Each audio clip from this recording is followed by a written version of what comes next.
Assalamualaikum anak-anak. Alhamdulillah berjumpa lagi kita dalam mata pelajaran Pendidikan Islam KSSMPK tingkatan 2. Cikgu doakan supaya anak-anak sihat di samping keluarga yang tersayang.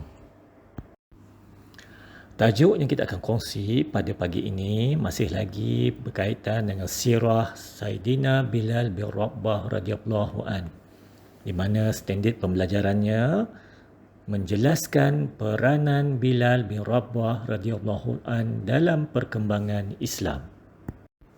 Ketokohan Saidina Bilal bin Rabah anak-anak memang tidak dapat dinafikan. Beliau merupakan sahabat yang sangat berpengaruh dalam perkembangan Islam dan telah diberi kepercayaan oleh Rasulullah sallallahu alaihi wasallam untuk mengumandangkan azan sekaligus menjadi muazzin pertama dalam sejarah Islam di seluruh dunia. Selain itu, Bilal bin Rabah radhiyallahu anhu juga anak-anak berperanan dalam perang Badar, di mana beliau telah berjaya menewaskan bekas majikannya yang pernah menzaliminya, iaitu Umayyah bin Khalaf, sekaligus menandai kemenangan kaum muslimin dalam peperangan tersebut. Peranan yang dimainkan oleh Saidina Bilal bin Rabah radhiyallahu an anak-anak dalam perkembangan Islam boleh dibincangkan dalam dua situasi, iaitu sebelum dan selepas kewafatan Rasulullah sallallahu alaihi wasallam. Di antara peranan beliau dalam perkembangan Islam sebelum kewafatan Nabi Muhammad sallallahu alaihi wasallam anak-anak, beliau bersama-sama mempertahankan akidah Islam anak-anak. Sebagaimana anak tahu kan, Saidina Bilal ni teruk dia diseksa ketika dia menerima Islam oleh kaum-kaum kafir Quraisy anak-anak. Saidina Bilal juga anak-anak menjadi pendamping setia terhadap Rasulullah sallallahu alaihi wasallam. Dan beliau juga pernah menyertai peperangan bersama-sama Rasulullah sallallahu alaihi wasallam. Dan kita ingat anak-anak, beliau merupakan muazzin pertama dalam sejarah Islam.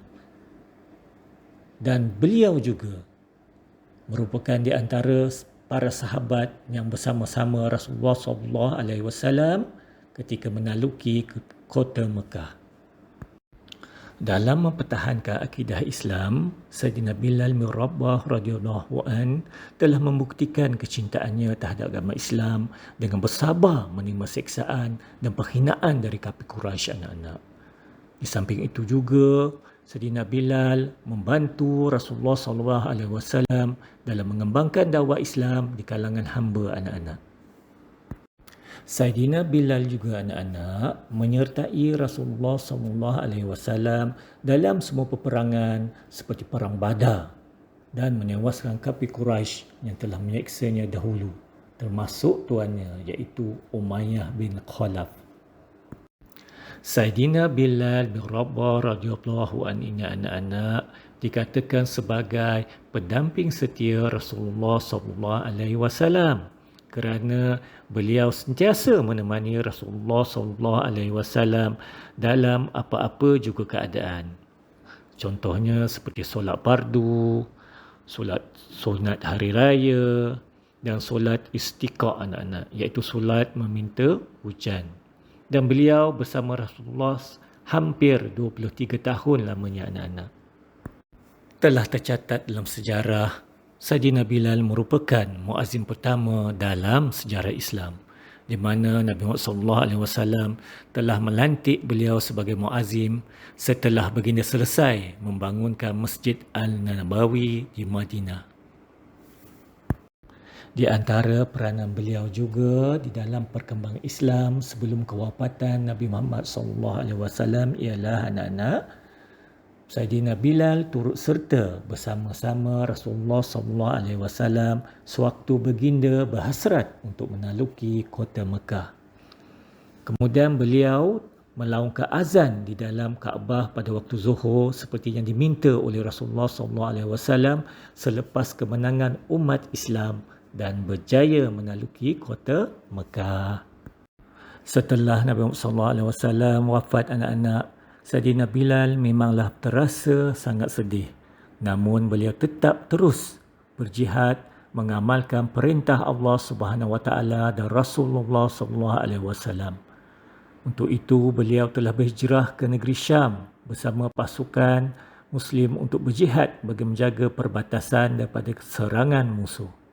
Dan beliau menetap di sana sebagai Muslim yang tekun beribadah dan zuhud terhadap dunia. Okey anak-anak, semoga dengan apa yang kita perbincangkan tadi, kita akan sama-sama mendapat manfaat untuk kebaikan bersama. Untuk itu, marilah kita sama-sama jawab latihan yang cikgu telah sediakan. Seperti biasa, kalau ada masalah, terus saja hubungi cikgu sama ada melalui talian telefon atau WhatsApp. InsyaAllah, cikgu akan cuba bantu anak-anak untuk kita sama-sama menjalani PBDR pada hari ini. Sekian, terima kasih. Assalamualaikum.